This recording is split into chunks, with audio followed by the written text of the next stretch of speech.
ole veni hian veni riat July ni riat ni ya dragon fruit mun phang do này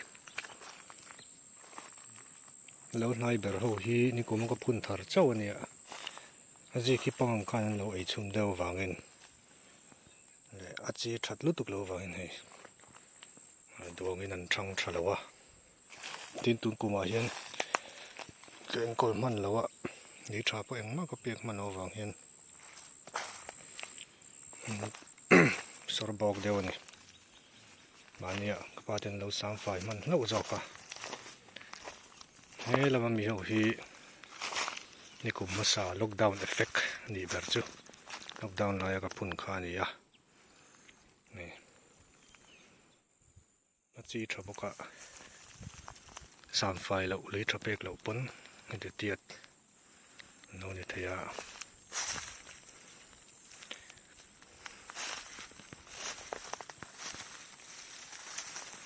bana hian thingri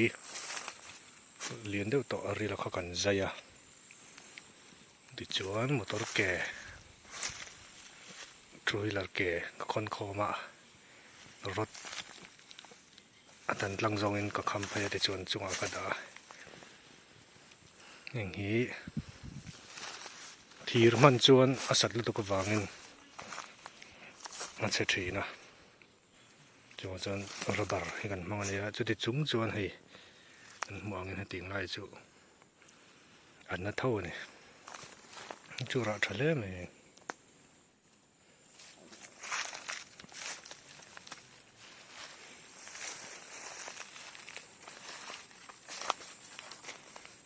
ni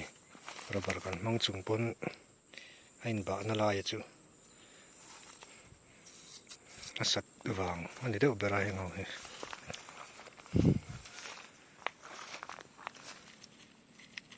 mi thiam te chuan he tiang hi po thlak zel tur an tia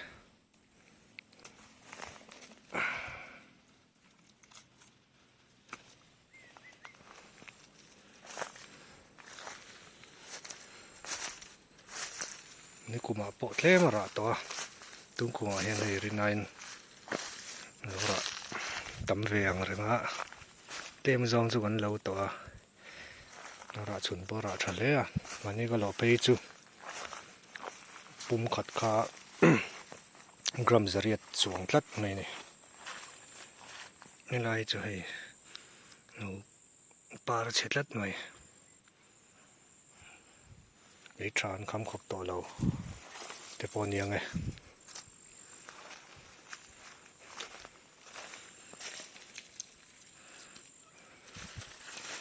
chuan tuna par kan hmu pahnih te chu zanin tlaya an par dona ei sira var an lang tan ta ni par tam zok hi heng te pawh hi nia zanin a par tur om nuala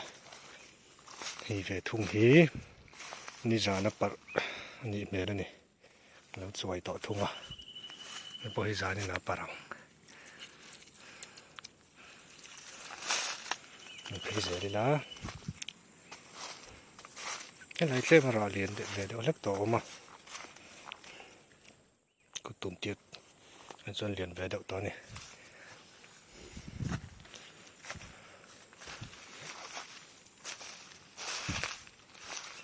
anh lấy ít chế em này ạ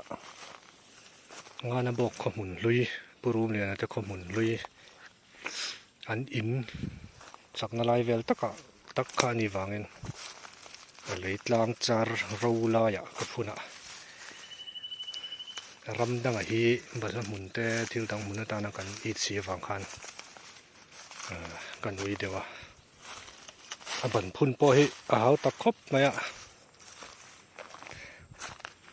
ban khat phun tu po yan chaw fe ngai ni lung hun ani wangin ram lei mun dang ami kala bula hen kape ani kum ve kha chun chun narin tanga rangar ani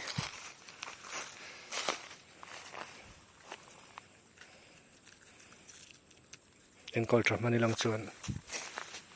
chả ta kinh ra anga cùng te po azar peng te pa he ai hiền tam to tu ra ngai ni à sẽ này te po hi zan na ran par chok tur ra kan ni te hi lai chun lo min tha to ngang mai ni poi bu kilogram zarok chut ling le mai ang ni tlem ni te dewa lo an hun to ni an min a da rei lu tu ka chun atlai chi patang hen alo khi ve thina lo hun to ro hi kan lawang na kina ni po hi ran nung in bom na ni ka ringa dum tat ma ya se na le har san na lu tuk chu tun a cho kan na tok ri lo wa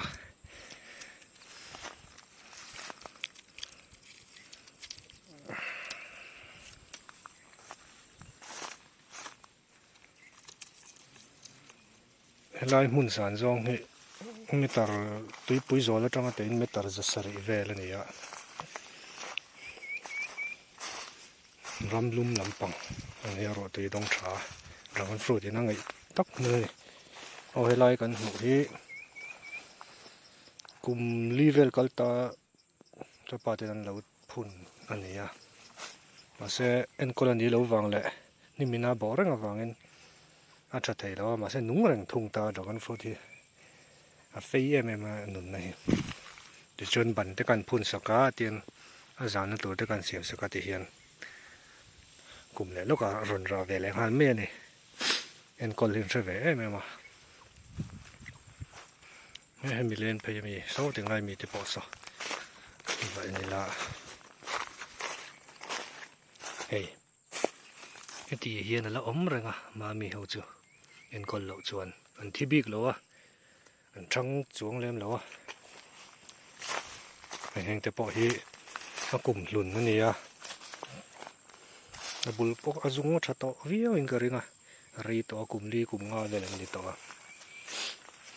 chuồn này chặt tắc in anh paar ngal mấy nè chặt tắc en con chuồn ngay muốn nói điều thì tôi cũng cho các phụ nữ các tiệm là mình chỉ là có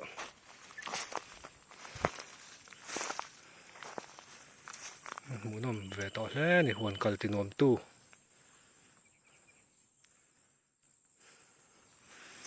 thấy sự xéo tắc lâu đi bọc nè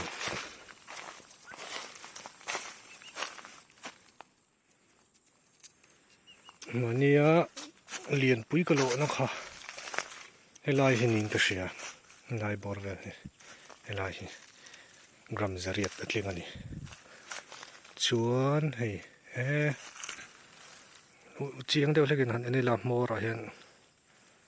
ni ku mun tur laron ti chuam trum mai hei para tum nge mai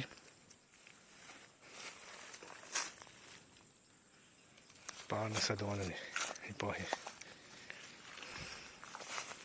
là đủ tộc mấy đòn lỗ ỏng rất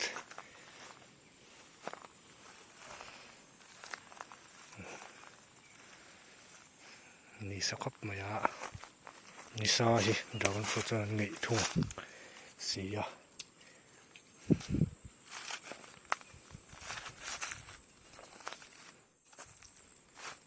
rồi đây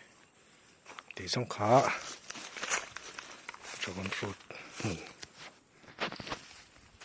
phần là chừng nhé